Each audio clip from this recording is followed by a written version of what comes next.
नमस्कार, capital TV का खास शो विपक्ष ऑलवेज बेदम देख रहे हैं आप। मैं हूं आपके साथ राधिका राज। बंगाल के बाद अब महाराष्ट्र की राजनीति में भी बहुत बड़ा भूचाल आ गया है, जहां एक तरफ टीएमसी के बागी सांसदों ने ममता बनर्जी की मुश्किलें बढ़ा रखी है, तो वहीं दूसरी तरफ उद्धव ठाकरे के किले में भी तगड़ी सेंध लग गई है। महाराष्ट्र में ऑपरेशन टाइगर के डर से उद्धव ठाकरे ने अभी सभी सांसदों को मातोश्री बुलाया था, लेकिन 9 में से 3 सांसद ही वहां पर पहुंच पाए। यानी इधर ममता की पार्टी तितर बितर हो रही है, वहीं दूसरी ओर उद्धव ठाकरे के गुट में भी बगावत की बू आने लगी है। तो कैसे अपने ही बागी सांसदों के कारण विपक्ष बेदम हो गया है, इसी पर चर्चा करेंगे। चर्चा करने के लिए मेरे साथ स्टूडियो में मौजूद है कैपिटल टीवी के editor in chief doctor Manish Kumar और senior journalist Raj Singh. Sir, आप दोनों का बहुत बहुत स्वागत है। धन्यवाद। सर, क्या टीएमसी की तरह उद्धव ठाकरे भी टूटने वाले हैं? देखिए, सारे लोग टूटेंगे, बचेगा कोई नहीं। उसका कारण क्या है कि लोकसभा के अंदर जितने लोग जाते हैं उनको चुनाव लड़ना होता है। ये टीएमसी क्यों टूट रही है? बीजेपी वाले कर रहे हैं क्या? नहीं। कौन कर रहा है? ये खुद ब खुद हो रहा है। जितने भी सांसद हैं ये गुलाम नहीं है। They have to go back to their people, seek mandate 2029 में। और जब उनको ये लगेगा कि इस आदमी की वजह से या इस पार्टी में रह करके हम अपनी सीट नहीं निकाल पाएंगे, इस बार फंस जाएंगे, हार जाएंगे, तो वो क्या करेगा? This is the main reason. बाकी सारी चीजें जो है वो बहानेबाजी हैं। कोई आइडियोलॉजिकल पार्टी नहीं है, कोई वामपंथी नहीं है या बीजेपी नहीं है। चाहे वो कांग्रेस हो, चाहे वो उद्धव ठाकरे हो। उद्धव ठाकरे ने तो आइडियोलॉजी कैसी तैसी करवा दी। टीएमसी हो, कोई आइडियोलॉजी नहीं है। शरद पवार हो, कोई आइडियोलॉजी नहीं है। तो बिना आइडियोलॉजी कांग्रेस पार्टी, कोई आइडियोलॉजी नहीं है। तो आपका commitment is to what? Not ideology, power. कि एन केन प्रकार हमारे पास पावर आना चाहिए। हमको चुनाव लड़ करके यहाँ पे जो है लुटेन में घर चाहिए और संसद में जो है जगह चाहिए। अगर आपकी राजनीति उसी दृष्टि से चल रही है तो आप क्या सोचेंगे कि भाई हमें उस जगह पे खड़ा होना चाहिए, उस जगह पे होना चाहिए, उस गुट के साथ, उस पार्टी के साथ, उस नेता के साथ होना चाहिए जो हमें चुनाव जितवा देगा। बंगाल के चुनाव में क्या हुआ? अनइमेजिनेबल हुआ। ये 200 प्लस जो भारतीय जनता पार्टी लेकर के आ गई, इनको समझ में आ गया कि भाई जिस जगह पे आप देखिए, असम और बंगाल 35% मुस्लिम्स हैं असम के अंदर, और वैसे आंकड़े कहते हैं 27%, लेकिन मैं तो बंगाल चप्पा चप्पा घूम के आया हूं। नॉट लेस देन 32%, 32 to 35% मुसलमान जो है वो बंगाल में वोटर थे। और ऐसे में भी अगर बीजेपी जीत जाती है तो ये बताता है कि प्रॉपर हिंदू कंसोलिडेशन है, प्रॉपर हिंदू कंसोलिडेशन है, और ये हर जगह होगा। उद्धव ठाकरे के सांसद भी यही सोच रहे हैं कि हिंदू कंसोलिडेट करेगा। हम तो हिंदूवादी पार्टी थे। ये क्या टोपी, जालीदार टोपी पहन करके ये जो है वो चादर चढ़ा रहा है जाकर के मजार पे। पाकिस्तान के खिलाफ एक शब्द, भाई हिंदू हृदय सम्राट बाला साहब ठाकरे पाकिस्तान पे ऐसी ऐसी बातें बोल देते थे कि आदमी खौफ में आ जाता था। राम मंदिर के बारे में वो छाती ठोक के कहते थे कि हमने गिराया, जो करना कर लो, सिर्फ सैनिकों ने गिराया। और आपने क्या किया? आप जालीदार टोपी पहन लिए। आपको सेक्युलरिज्म का जो है वो चस्का लग गया। तो जो सांसद हैं वो गायब हो गए मीटिंग से। वो क्यों गायब हुए? वो गायब ही रहेंगे। वो बाहर में आकर के बताया जा रहा है कि नहीं नहीं नहीं, वो 4 वीडियो कॉलिंग पे आ गया, तो कोई फोन पे आ गया। भाई उद्धव ठाकरे ने बुलाया और आप नहीं आए, मामला तो वहीं पे खत्म हो गया।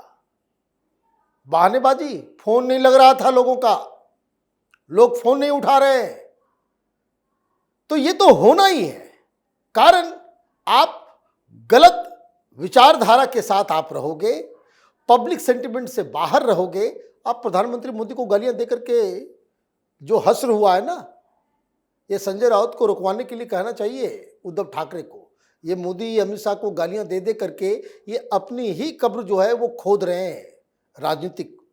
और इसीलिए ये टूट फूट उद्धव ठाकरे की पार्टी में ये ऐसा नहीं कि शुरुआत हुई है, ऑलरेडी ये अपने बिल्कुल परिणाम की ओर अग्रसर है। जी, ऐसा क्या हो गया कि विपक्ष अचानक से बेदम होता नजर आ रहा है? नहीं, बेदम तो इसलिए भी नजर आ रहा है क्योंकि नरेंद्र मोदी की शक्ति धीरे धीरे बढ़ती जा रही है। ये जब 2024 के लोकसभा के चुनाव हुए और परिणाम आए तो इन लोगों को तो लग रहा था कि भाई इस बार तो बहुत बेबस प्रधानमंत्री होगा जो बैसाखियों पे चल रहा है। एक तरफ चंद्रबाबू नायडू है, एक तरफ नीतीश कुमार है और यही लोग चलाएंगे। और पहले का मंजर जैसे होता था ना कि ये जब इस तरह से कोalition सरकार बनती है तो आप निर्णय नहीं ले पाते हैं। लेकिन नरेंद्र मोदी ने जिस ठसक से सरकार को चलाई है और जिस तरह से धीरे धीरे उनकी स्थिति लोकसभा में मजबूत होती जा रही है, ठीक है, आप देखिए उनके पास तो ऐसे भी अगर बीजेपी को भी छोड़ दो 292 सीट तो थी ना। और ये जब डिलिमिटेशन वाला बिल आया तो भी 298 उनको नंबर्स आए। अब देखिए उसमें आप 298 से जोड़ना शुरू कीजिए। 22 डीएमके के उन लोगों ने कह दिया कि भाई हम इशू बेस्ड तो सपोर्ट देंगे, बातचीत चल रही है। अब 20-22 तो तृणमूल कांग्रेस के हो गए, ठीक है। अभी 9 में से 7 ये उद्धव ठाकरे के हैं, वो भी आ जाएंगे। तो जब ये सारे लोग आ रहे हैं तो बेबस तो हो ही जाएंगे ना। और अभी ये जो महाराष्ट्र से जो खबर आ रही है, ये उद्धव ठाकरे ने जो बैठक बुलाई है उसमें सारे लोग पहुंचे ही नहीं। ये कोई आकर के कह रहा है कि भाई हम तो वर्चुअली हम आ गए, वहां पे वीडियो लिंक पे आ गए, कोई कह रहा हमने फोन कर दिया, लेकिन जो उपस्थित वहां पे होना था सशरीर फिजिकली वो तो लोग पहुंचे ही नहीं। तो ये तो बहुत स्पष्ट है कि उसमें फूट पड़ चुकी है। और देखिए कहते हैं ना कि धुआं वहीं से उठता है जहां से आग लगती है। उससे पहले भी तो खबर आ रही है ना कि दिल्ली में सारी मुलाकातें हो रही हैं। एक नाथ शिंदे के जो बेटा हैं श्रीकांत शिंदे, वो इस चीज को लीड कर रहे हैं। अभी वहां के एक और मंत्री प्रताप राव, उनके घर पे बैठक हुई है, अमित शाह के साथ बैठक हुई है। तो खबरें कहां से आ रही हैं?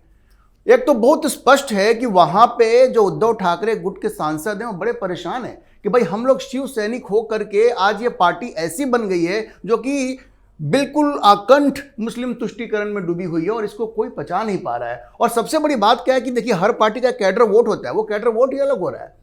ये पूरी तरह से पार्टी एक नाथ शिंदे के हाथ में चली गई है। तो जो लोग बच गए हैं सांसद वो क्या करेंगे? वो तो टूट के जाएंगे ना, मजबूरी है। अगला चुनाव वो कैसे जीतेंगे? तो महाराष्ट्र में यही हो रहा है। और यही सब देख करके ये जो राहुल गांधी हैं ऐसी पार्टियों को कह रहे हैं कि छोड़ो यार, राजनीति तुम्हारे वश की नहीं है, हमारे पास आ जाओ, हमारे पास आ जाओ, हम तुम्हें बचाएंगे, हम तुम्हारी राजनीति को आगे बढ़ाएंगे। यही वजह है कि राहुल गांधी आजकल इन लोगों को धौंस दिखा रहे हैं और ये पत्ते फेंक रहे हैं कि हमारे पास आ जाओ ताकि हम थोड़े मजबूत हो जाएं। राहुल गांधी का क्या प्लान है सर? देखिए राहुल गांधी का कोई प्लान नहीं है। ये तो अभी बिहार के चुनाव के दौरान ये कह रहे थे कि 6 महीने में सरकार गिर जाएगी। बंगाल चुनाव के बाद उन्होंने कहा बस 3 महीने में सरकार गिर जाएगी। भाई सरकार तो गिरेगी 2 ही तरीके से ना। इनफैक्ट कानून के हिसाब से एक ही तरीके से सरकार गिर सकती है। और वो तरीका क्या है कि आप भारतीय जनता पार्टी को, प्रधानमंत्री मोदी को लोकसभा के अंदर माइनॉरिटी में ले आओ। मतलब आप उनकी जो बहुमत है वो बहुमत को खत्म कर दो। हो रहा है उल्टा। अभी 50 और ऐड कर दीजिए सरकार के साइड में, 50 और ऐड हो जाएंगे तो ये 350 का जो खबर तो ये आ रही है कि अमित शाह ने कहा है कि भाई 360 जो है हम नंबर पूरा कर लेंगे। और डिलिमिटेशन हो कि वुमेन रिजर्वेशन बिल हो या फिर आगे का जो और भी यूसीसी जैसे जो लेजिस्लेशन है जिसमें 2/3 मेजोरिटी चाहिए वो हम कर लेंगे। राज्यसभा में हो ही गया है, लोकसभा में हो जाएगा। तो ये इनका प्लान है। तो ये सरकार गिरेगी कैसे? उद्दंडता से। ये जो है नेपाल बनाएंगे। ये कॉकरोच बन गए राहुल गांधी। ये कॉकरोच पार्टी जो जिस तरह से बात, वो यही इनका प्लान है। अभी स्टूडेंट्स वगैरह के साथ मिलकर के इन्होंने बड़ा लंबा चौड़ा प्लान बनाया।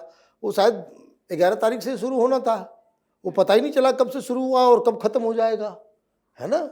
लोग जो है फीफा देख रहे हैं मैच। अब कहाँ से आप आंदोलन करोगे? युवाओं को सड़क पर लाना कोई आसान काम है? उसके लिए बहुत मेहनत की आवश्यकता होती है, संगठन की आवश्यकता होती है। और इन सब के अलावा you need a central idea. वो आइडिया ही आपके पास नहीं है कि कौन सा मुद्दा उठाया जाए, कौन सा मुद्दा नहीं उठाया जाए। आप बच्चों को सड़क पर लाना चाह रहे हो और वोट चोरी की बात कर रहे हो। तो ये बेकार की चीजें हैं। राहुल गांधी को मैं बार बार कहता हूं कि देखिए ये आदमी बड़े अच्छे हैं, बड़े ही कोमल हृदय के व्यक्ति हैं।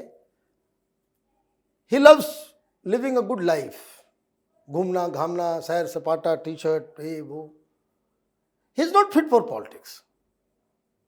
पॉलिटिक्स नहीं करना, पॉलिटिक्स इनसे नहीं हो पाएगा। तो अच्छे व्यक्ति हैं, जाए रील्स वील्स बनाते तो ही लुक्स अमेजिंग, बहुत सारा जो है वो क्लिक विल्क मिलता है। Politics is not his cup of tea. खामखा लोग जबरदस्ती जो है उनके ऊपर अत्याचार कर रहे हैं कि जबरदस्ती नहीं भाई तुमको प्रधानमंत्री बनाएंगे ही बनाएंगे। वो कह रहे हैं नहीं बनना मुझको, वो कह रहे हैं नहीं बनाएंगे बनाएंगे पीछे पीछे। तो आप देखिए इतनी गर्मी हो गई, पता नहीं सुनने में आया कि फिर वो विदेश जाने वाले हैं। तो उनको let him B original Rahul Gandhi. उनको नेता बनाने के चक्कर में कांग्रेस पार्टी अपना नुकसान कर रही है। जी, पार्टी में जिस तरीके से टूट फूट चल रही है, टीएमसी और विपक्ष सब परेशान नजर आ रहे हैं, ये भाजपा को कितना फायदा देने वाला है? नहीं, भारतीय जनता पार्टी के लिए तो इससे अच्छी स्थिति और क्या हो सकती है। सब लोग टूट फूट रहे हैं और ये जितने भी लोग इन सबसे नाराज चल रहे हैं और सबको यही लग रहा है कि भाई अब अगर कहीं हमारा कुछ हो सकता है तो भारतीय जनता पार्टी ही है। ये तो आप समझिए कि बंगाल में क्या हो रहा है। बंगाल में भारतीय जनता पार्टी ने तो रोक लगा दी है ना कि भाई हम तृणमूल कांग्रेस से किसी को नहीं लेंगे, तो इसलिए लोग आ नहीं रहे हैं। वरना भगदड़ देखती हैं आप, वहां पे पार्टी में बैठने वाला कोई नहीं मिलता तृणमूल कांग्रेस में, क्योंकि इतना डर है। लोग जिस तरह से इनको खदेड़ रहे हैं, अंडे पड़ रहे हैं, पत्थर पड़ रहे हैं, तो कौन रहेगा तृणमूल कांग्रेस में? सब लोग भाग जाते। लेकिन अगर हम ये राहुल गांधी पे अगर वापस एक बारी आए तो राहुल गांधी के साथ देखिए क्या है कि आज की बात नहीं है। दरअसल उनको 3 बार जो लगातार ये पटका है नरेंद्र मोदी ने ना, उनका दिमाग बिल्कुल हिल गया है। अब आप देखिए विदेश जाते हैं, वहां से भी कहते हैं कि भारत में लोकतंत्र खतरे में है, विदेशी हस्तक्षेप होना चाहिए। सोचिए कितने शर्म की बात है। एक ऐसा व्यक्ति जो कांग्रेस पार्टी से संबंध रखता है, जो कांग्रेस पार्टी ने लंबे समय तक शासन किया, वो कहता है भारत में लोकतंत्र खतरे में है, अब आप हस्तक्षेप कीजिए, विदेशी हस्तक्षेप की बात करता है। उसके बाद और कुछ नहीं होता है तो कॉकरोच जनता पार्टी का अनुसरण कर रहे हैं। अब वो कोटा में जो स्टूडेंट्स हैं उनको संगठित करेंगे, उसके बाद लखनऊ आएंगे, पटना आएंगे। उनको लगता है कि ये जो भारत के जो युवा है वो हमारे कहने पे सड़कों पे आ जाएंगे। शायद उनको नहीं पता है कि भारत के युवाओं में आज की तारीख में अगर किसी का सबसे ज्यादा क्रेज है तो नरेंद्र मोदी का है। तो ये बहुत ही अब वो गलतफहमी में जी रहे हैं, ये नेपाल बन जाएगा, बांग्लादेश बन जाएगा। अरे भाई युवा अगर तुम्हारे साथ होते तो एक के बाद एक करके तुम्हारी इतनी बुरी पराजय होती, इससे बात समझ में नहीं आती। लेकिन हताशा का लेवल इतना हो गया है कि उनको लगता है कि अब लोकतंत्र के माध्यम से नरेंद्र मोदी को हटाना बिल्कुल मुश्किल है। इसीलिए यहां पे गृह युद्ध जैसी स्थिति पैदा करके युवाओं को भड़का करके उनको दिग्भ्रमित करके सड़कों पर लाया जाए। अब एक चीज मैं आपको बता दूं, वो कहते हैं कि पेपर लीक हो रहा है, ठीक है, एक समस्या तो है। लेकिन यूपीए के टाइम में कितनी बार पेपर लीक हुआ? 10 साल के मनमोहन सिंह के कार्यकाल में लगभग 40 बार पेपर लीक हुआ। तो आपने क्यों नहीं अपने शिक्षा मंत्री को हटाया? और बड़े बड़े शिक्षा मंत्री थे, अर्जुन सिंह, कपिल सिब्बल, पल्लम राजू, आपने किसी को हटाया क्या? एक सिस्टेमिक प्रॉब्लम है, उसके लिए आप बोलेंगे कि भाई अब सरकार को ही हटा दो, सरकार ही बिल्कुल एकदम ठीक नहीं है। तो यहाँ के युवा इस बात को समझते हैं। तो राहुल गांधी की जो मंशा है इस देश में गृह युद्ध करवाने की, वो तो सफल बिल्कुल नहीं होगी। और विपक्ष में जो टूट फूट हो रहा है उससे तो भारतीय जनता पार्टी और मजबूत हो रही है। अब देखिए लोकसभा में बिल्कुल 2/3 बहुमत के आसपास वो पहुंच रही है और राज्यसभा में तो लगभग पहुंच गई है। जी, इस मुद्दे पर जानकारी देने के लिए आपका बहुत बहुत धन्यवाद। धन्यवाद। तो जिस तरह की बगावत टीएमसी, उद्धव ठाकरे की पार्टी और राहुल गांधी को लेकर चल रहा है, वो साफ संदेश दे रहा है कि विपक्ष इस बिखराव से पूरी तरह कमजोर हो गया है। आपके इस पूरे मामले को लेकर क्या राय है, कमेंट बॉक्स में जरूर बताएं। देखते रहिए कैपिटल टीवी। धन्यवाद।